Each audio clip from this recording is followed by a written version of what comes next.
This is a reading in A Course in Miracles, Chapter 17, Section 2, The Forgiven World. Can you imagine how beautiful those you forgive will look to you? In no fantasy have you ever seen anything so lovely. Nothing you see here, sleeping or waking, comes near to such loveliness. And nothing will you value like unto this, nor hold so dear.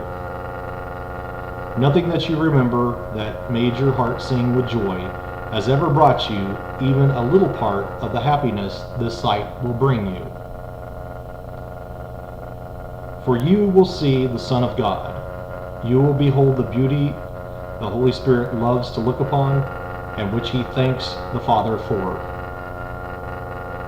He was created to see this for you, until you learn to see it for yourself. And all his teaching leads to seeing it and giving thanks with him. This loveliness is not a fantasy. It is the real world, bright and clean and new, with everything sparkling under the open sun.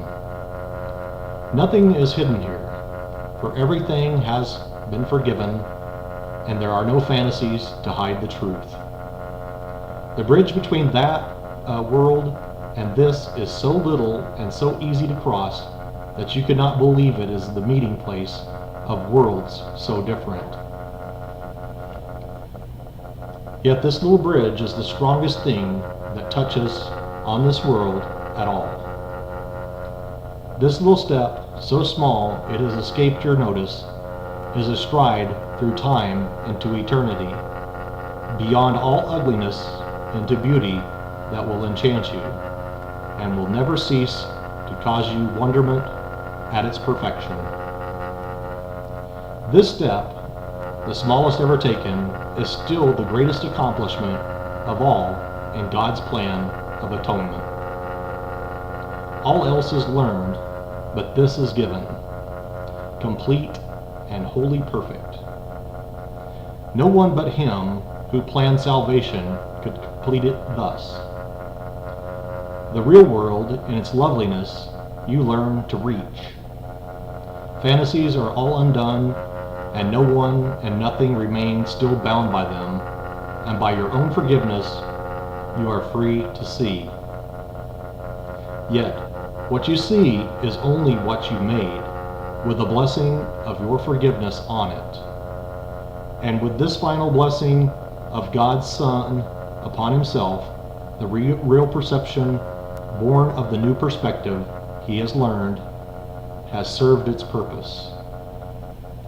The stars will disappear in light, and the sun that opened up the world to beauty will vanish.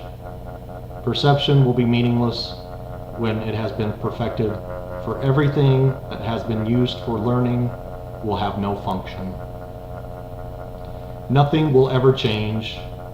No shifts, no shadings, no differences, no variations that made perception possible will still occur. The perception of the real world will be so short that you will barely have time to thank God for it. For God will take the last step swiftly when you have reached the real world and have been made ready for him.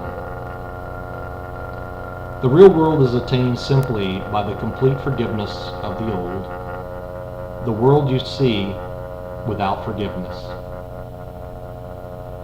The great transformer of perception will undertake with you the careful searching of the mind that made this world, and uncover to you the seeming reasons for your making it. In the light of the real reason that he brings, as you follow him, he will show you that there is no reason here at all. Each spot his reason touches grows alive with beauty, and what seemed ugly in the darkness of your lack of reason is suddenly released to loveliness. Not even what the Son of God made an insanity could be without a hidden spark of beauty that gentleness could release. All this beauty will rise to bless your sight as you look upon the world with forgiving eyes. For forgiveness literally transforms vision and lets you see the real world reaching quietly and gently across chaos, removing all illusions that had twisted your perception and fixed it on the past.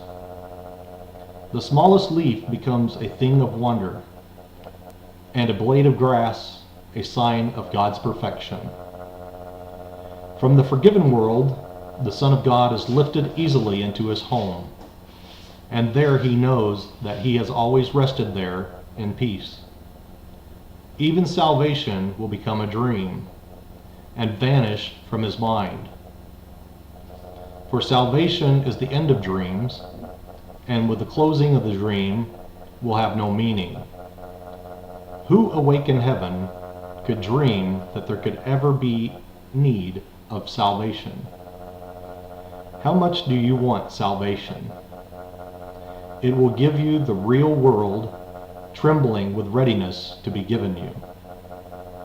The eagerness of the Holy Spirit to give you this is so intense, he would not wait, although he waits in patience. Meet his patience with your impatience at delay in meeting him. Go out in gladness to meet with your Redeemer and walk with him in trust out of this world and into the real world of beauty and forgiveness. That is the end of the reading of A Course in Miracles, Chapter 17, Section 2.